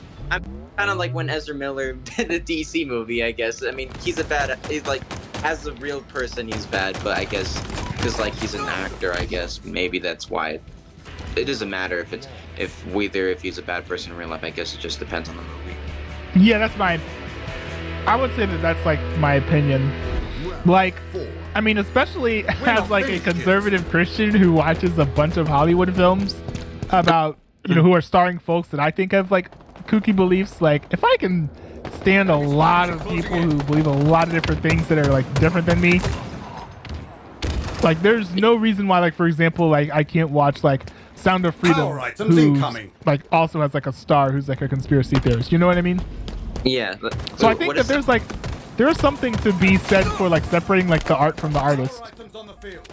I mean, I guess so, but I mean, and also another thing that another thing that they've been kind of nitpicking on was like the nanotech thing. I don't know what was the problem with that one. I just heard that was because like the whole like the Ant-Man suit in a way where like he like I think he like transformed it to like the suit or whatever, something with that. I don't know what it was. I don't think he did nanotech in that film, did he? No, I'm probably wrong, honestly. It was something, I don't know. I've just been watching a lot of commentary channels and like been crapping on Ant-Man Quantumania just for the dumbest reasons, I feel like, honestly, because like, well, they're not dumb. I think that the problem is it's like the movie has flaws, but you look at all the bad things and like you discount all the good, and I think that's kind of what these reviews are doing. But it's like, this is what happens when you make a film as good as Endgame, right? You raise your expectations so high that like once your film isn't feeling like an Endgame movie or like No Way Home, then everyone leaves and they're like, boo, boo. And like the Ant-Man films have never been the MCU's strongest suit anyways. And I do think plot-wise, like, they do give the other films a run for their money when it comes to like an interesting plot and a good villain.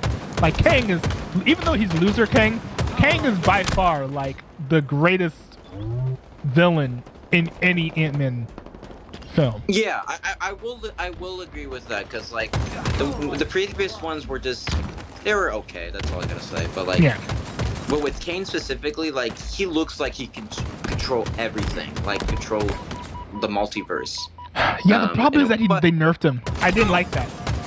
Yeah, that was weird, because like in that very end scene where like they're about to leave the quantum realm or whatever, then he starts hitting his Scott Lang starts actually hitting his punches or whatever, and then he gets the thing. That one, they kind of butchered that ending a little bit. It wasn't just that for me. So like there's a point where Janet gives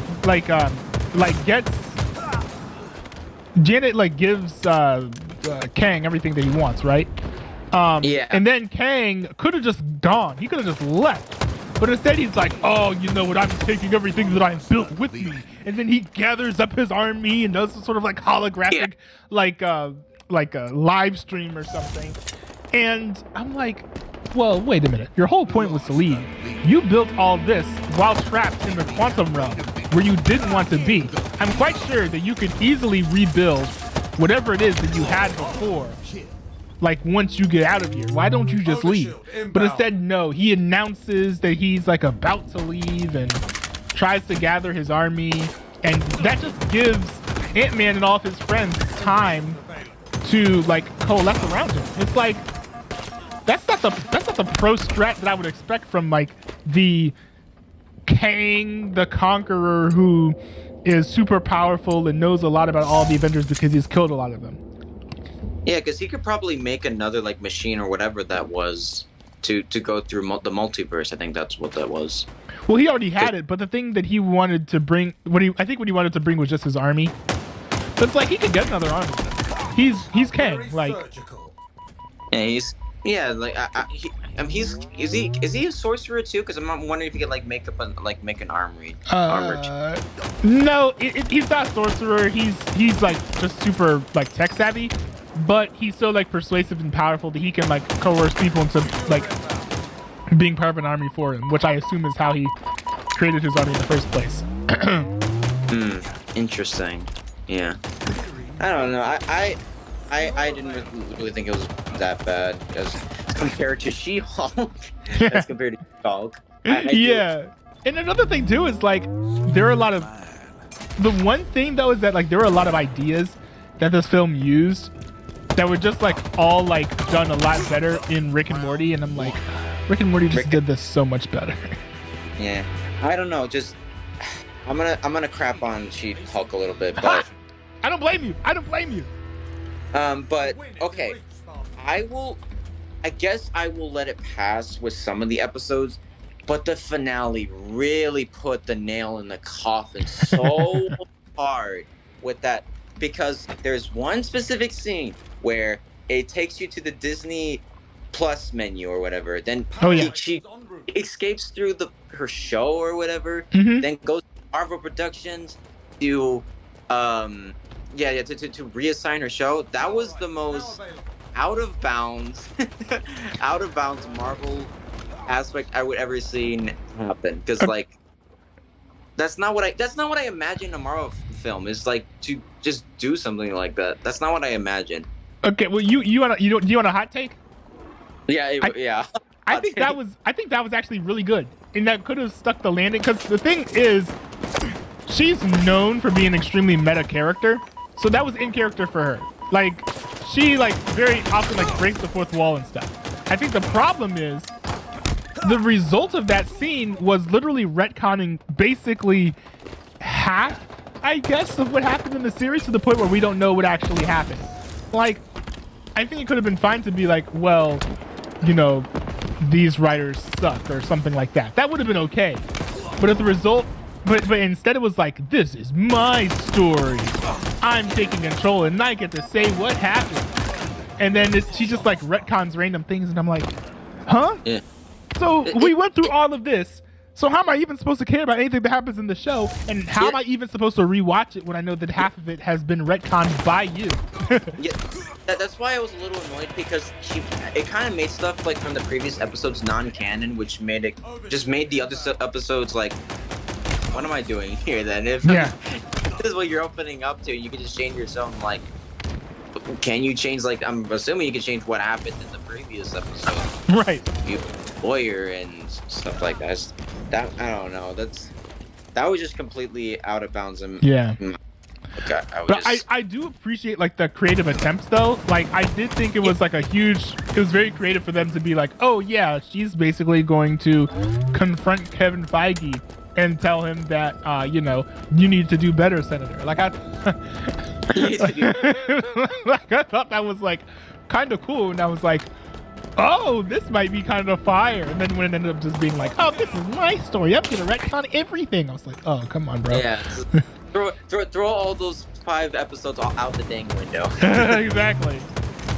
I just don't know. And the thing is, I feel like maybe I'm saying it wrong, but like with She-Hulk, it doesn't really have consistency. There's always some like weird subplot that is always going on. Was it Elf? This dates Mega Thee Stallion. She-Hulk mania starts becoming a thing. Like, there's no really like consistency with like some of the like episodes, because like with Secret Invasion, oh, Josh is here. Hey, what's up? Hey, I was talking about some Marvel. That's crazy. Okay, but as I was saying, Newsby, with Secret Invasion, it would always lead to a specific moment in the end, like specifically when Nick Fury was trying to like reach the Gravik. That was the whole plot, was trying to reach Gravik, and stop him. Yeah. With She-Hulk, there was no like main plot that the show wanted to direct itself to. It was just these minor subplots, like with the example, Elf marry Mega Thee Stallion, She-Hulk meeting Daredevil for the first time. It was just all these subplots that didn't really like, I guess, add it into the, because you know she can make her own show. I guess she can retcon, like you said, retcon her own show, and what the. Well, I did think it was actually building up to her figuring out how to find a balance between being Jen Walters and being She-Hulk. Yeah. And so I do think that even like in the episodes before the finale, there was some build up that was, you know, towards that end. Yeah. but the result was just like so weird and just lowered the stakes of literally everything else that had happened. This map is cool. Is this new? What the heck? No, but one more thing I just want to say about She-Hulk is I feel like with the humor aspect, it was like it was kind of like pushing you in the face. Like they wanted like it's like here's the humor, yeah, it's all in your face. And like, Wasn't even good.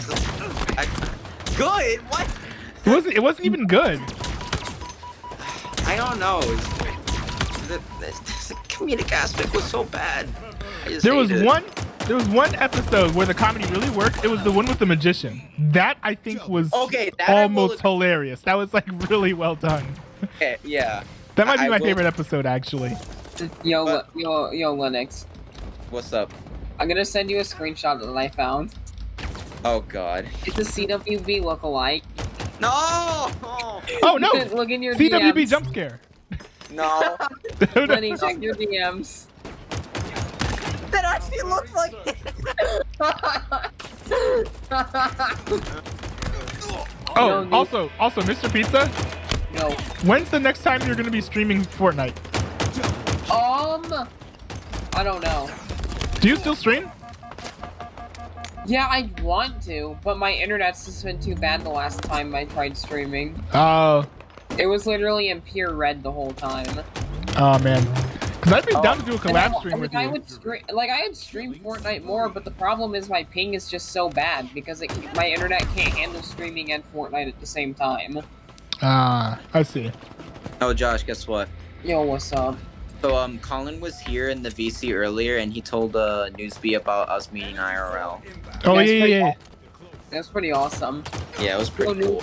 Yo, Newsby, I did a bit of a vlog about that, so maybe you'll check that out when it comes out. Yeah. There's an epic workout montage in it. I don't think I've reacted to any of your workout videos, actually. It's gonna be really good. You're gonna see how strong we are. We're really Nice. Am I gonna see some bench presses? Oh yeah.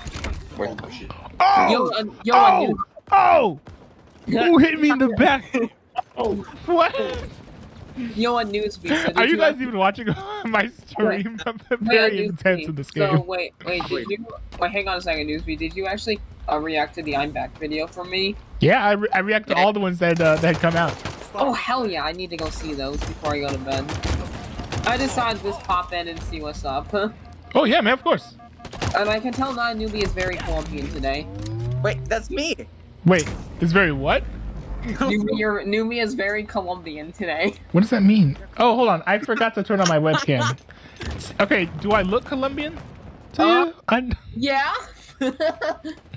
I mean, it must be the glasses. Yeah, definitely. Wait, I would know a Colombian, and you're very Colombian. Oh my goodness, you have not seen the 23andMe results. Okay, actually it was like Ancestry.com, but same difference. Newbie, 100% Colombian. Wait, Newsby, did you actually go to Ancestry to find out if you were Colombian? No, my sister did, but I forgot all the stats. But I know that I'm not Colombian. I think I'm more Irish than I am Colombian. That's a lie. They're lying. You're 100% No, I'm more Irish than I am Colombian. And I'm like 2% Irish, I think. Really? Why do you have to? Oh man. Yeah, bro, high key. Can you not tell? Wait, but are you like 10% Mexican? I don't think so. I don't know. Wait, where are you getting this from? Ancestry.com. Oh. But I forgot most of the stats. But I know that I'm like 2% Irish or something. Yo, Linux. What's up? Dude, so you know Broken Bones 5 on Roblox, right? Broken Bones? What kind of name is that? Bro, it's a game where you get to break as many bones as possible. It's a pretty good fun. Wait, hold on. Isn't that just called life? Is it? Okay. No. That's No, okay, so my record right now is like 1,190 sprains, right? Almost 2,000. What kind of game is this? Bro, Winnie, your Colombian brother is still trying to beat my record. Yeah, I know. Okay, I'll explain it because Newsby is very disgruntled here. I'm not disgruntled. So- I'm confused. What is this? Oh yeah. Okay, sorry. So yeah, it basically okay. Newsby's losing it. Okay, so No, actually, I'm winning by like 7 points, but like, okay, Alright, that's 2 pretty- points. all right, that's pretty sick. But Broken Bones is a Roblox game where you basically break as many bones as you can. The more bones you break, the more money you make. That's actually right. Yeah, and then the more money you make, you can put that into upgrades and everything, which allows you to break more bones and everything. And you get like, and there's upgrades where you can like you can become like a helicopter. Oh, Yeah. what? Yeah, No, you- that doesn't make any sense. Yeah, Whose even- idea was to make a game where the point is to break your bones? I mean, you can also give yourself a concussion in the game if you actually hit yourself. You also can give yourself a hemorrhage. I'm really good at doing that. Yeah. All right, let's see. Wait, are you let's look- see. Are you looking at it? Let's go. Energy source. Oh. No. I just thought I would stop it for a few minutes and stuff. So yeah, I'm gonna be hopping off this night and everything. Oh, dang it! I was energy sorting everyone. I'm gonna like probably rewatch through the beginning of the stream to check out the coverage and stuff. Yeah, man. So yeah, I- make sure y'all have a great choking hazard. Reese's Pieces. I'm out. Oh, What? let me know if my lip syncing is off. It was actually okay on the stream, I think. Oh, okay. My stream had Yeah. some hiccups. I think the ingest, the YouTube ingest server I've been using to connect to, is kind of busted. Like it has a lot more lag. I've been streaming through HLS as of late, and ever since that outage, it kind of gave me a bunch of issues. I think I might have to switch back to RTMPS, even though that has a lower resolution and bit rate. Interesting. And it uses worse what's it called, compressors as well, but we'll see. I've only dropped like 1,408 frames this stream, so Yeah. All right. Before I leave the stream, can I talk a little bit about Secret Invasion? oh, absolutely. Yeah. Okay. Thank you. Okay. Okay. Secret Invasion is good, but obviously we're gonna have something to critique here. It's good? Yes. Okay, but I will agree it was a little slow. They could have picked up the pace a little bit on some parts, like with trying to get to Gravik and whatever. But I want to talk specifically about like the last episode where Gravik obviously dies. I highly doubt that he died from the blast, obviously, because Yeah. as you know, Gravik, I forget what's Gaia. Yeah, Gaia. Yeah, she regenerated herself when she got like shot from a Gravik or whatever. Right. So- Extremist. It's extremist. And there's no like, and even that's like a big plot hole. That's kind of bad because you know like that was the whole thing. This was them to build that machine and like for them to take over the world in a way. And it was a little bit confusing why they left that out. I don't really understand. Wait, why? Who that. left what? I'm confused. Yeah, because like, so like you know the part where like Gaia like punches like a laser through Gravik's stomach or whatever, and then he like yeah. dies. Yeah, Mhm. but he can regenerate. I'm assuming, right? Like from the machine that he built. I Because would think. yeah, like because like Gaia repaired herself when she got shot by Gravik. I Yeah. think. Unless there are rules that I don't know about you know how much of your body must be left in order for you to get healed through Extremis, but I actually thought that Extremis was gonna get defeated the same way it was defeated in Iron Man 2 and the same way it was defeated in Agents of S.H.I.E.L.D., where it was like you force the body to use the Extremis powers too much, and your body will literally like explode. Interesting. So I'm I not- thought that's what they were gonna do, but no. Maybe that was the reply, but all in all, okay, so I would say the last episode was like a hit or miss because Hit it or was miss? yeah, okay, because it was a hit because like I really did like the part where like they once Gravik was dead, now everyone thought that everyone was a scroll, and then it just brought like the mystery of like, all right, who's a scroll and who's not a scroll? We could be killing innocent civilians or actual like scroll people or whatever. It was just that alone is like brings a lot of like mystery to it, and I think that's something unique about Marvel that they bring about, because like then now that they're starting to make you question who actually is a scroll or something like that. I think the race war idea was great, but like the problem is that the entire arc of the series then becomes Nick Fury comes back to Earth to try to save the planet from extinction, because the Skrulls are trying to antagonize the humans into killing each other. What happens in the end? The humans in America start killing each other, and what does he do? He kisses his alien wife on the teeth and flies away in like an intergalactic spaceship.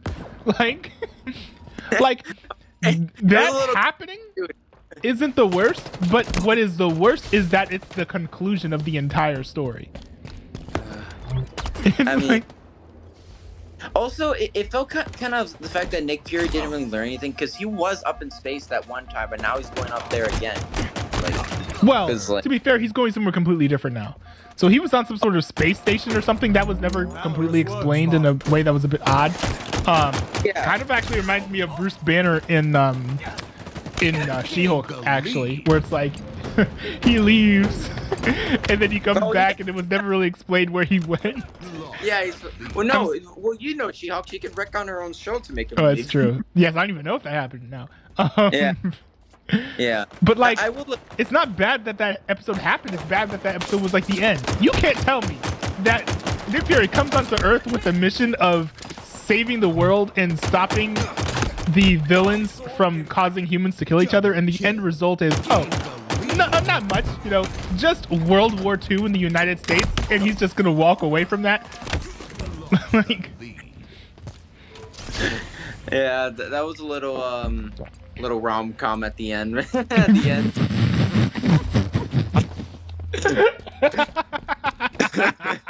True. I didn't even think about it like that, like a rom, because it's comedy because of how bad it is, and then you've got the romance because it's kissing the alien on the teeth, like. Oh, World War II is going on? No, I'm just gonna go kiss an alien going into space. Oh my god. Who thought that was an idea? Oh, hey, No Name Legend, what's up? Nice to see you in the chat, man. Oh, is that my brother? Oh my god, that's my brother in the Wait, chat. Oh, that's your brother? Oh, that's cool. Yeah. I've seen him in the chat like once before. Hello. Yeah, he likes to come on the stream sometimes. That's nice. He actually went on one of the Liberator streams, if I'm not mistaken, too. Oh, that's cool. Yeah. I think that's pretty much everything I want to say about it. Just obviously. Yeah, Secret Invasion was garbage. I mean, I think it was almost as bad as She-Hulk, because I think the ending is actually almost worse than She-Hulk. But the thing is, She-Hulk has so many bad episodes that I think I'd still have to say that She-Hulk is worse. It's so weird. The more the show progresses with She-Hulk, the more I dislike She-Hulk, because I feel like she hates like people or maybe specifically men, because that's who she's targeting, is men for no reason. Right. And then the slight sexism is a little, yeah.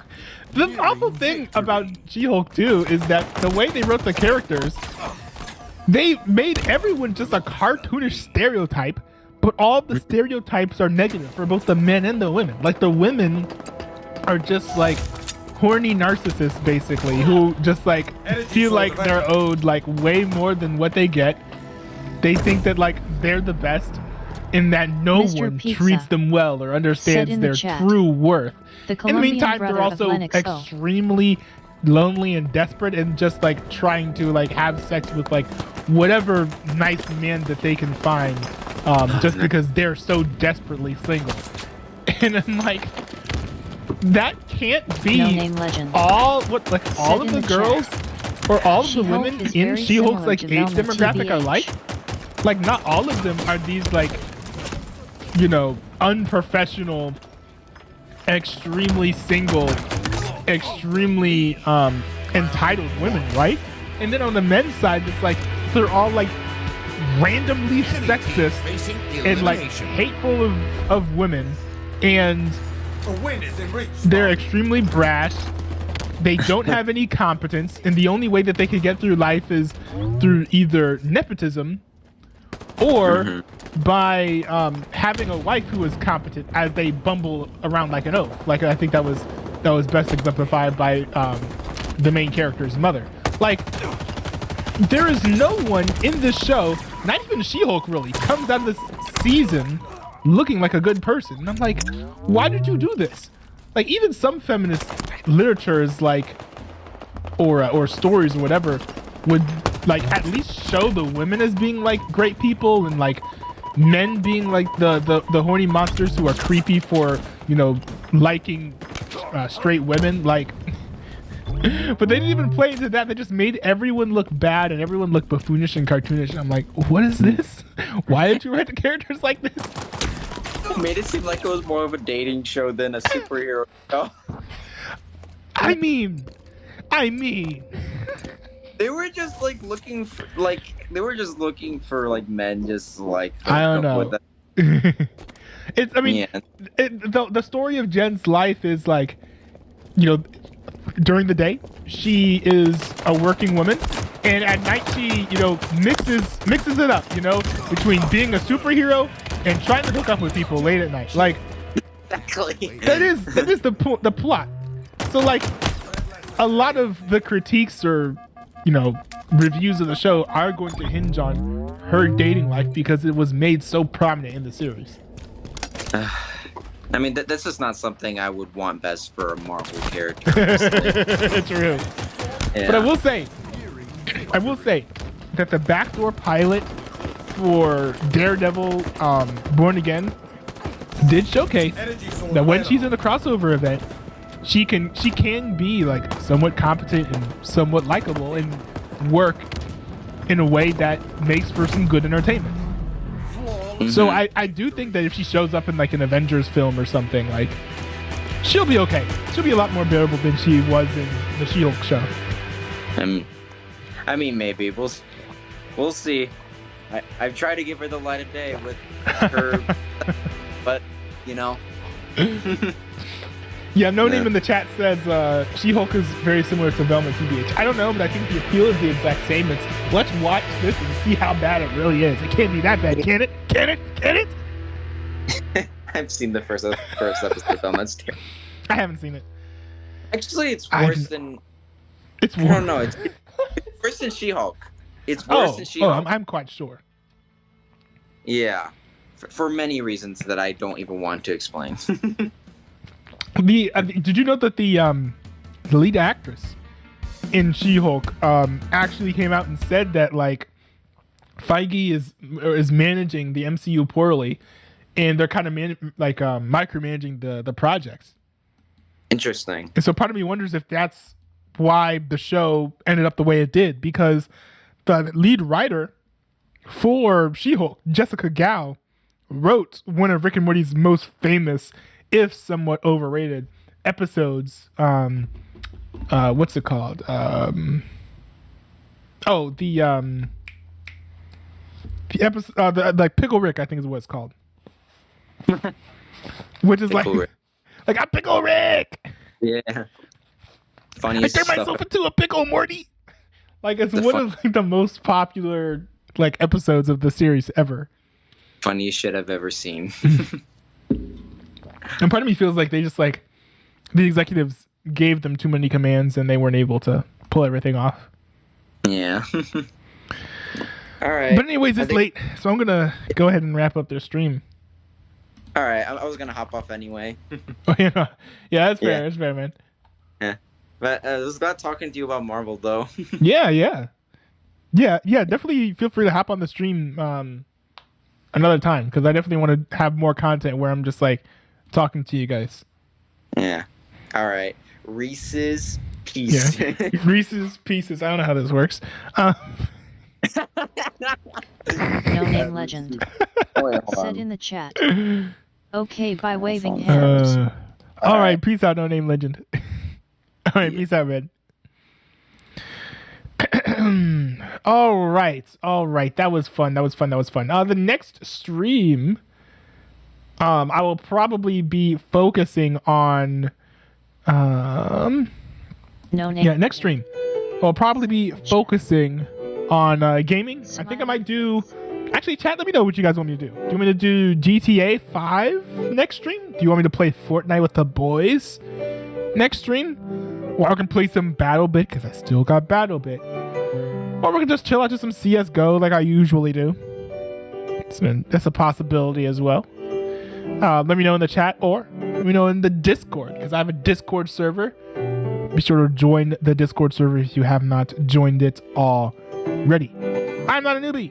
Join Discord. It's at dscrd.ntwb.cc. This is the place you'll want to be if you want to talk to me, or if you want to influence the things that we all see while we're streaming live on youtube.tv. It's not youtube.tv. But it's the outro. Here's the part where I do the shout outs for all the people who send messages up into the chat. Shout out to official Mike, ISM, the Enchanting Gentleman, official Mike, I already said his name. Also, big shout out to Mr. Pizza and No Name Legend for also showing up in the chat. It was good to see you guys all in the chat, being active and stuff. That was very cool. I was able to have a nice little opening segment there where I did just chatting, basically. It answered your guys' questions, which, by the way, I would love to do in the future if you guys are down for that sort of thing.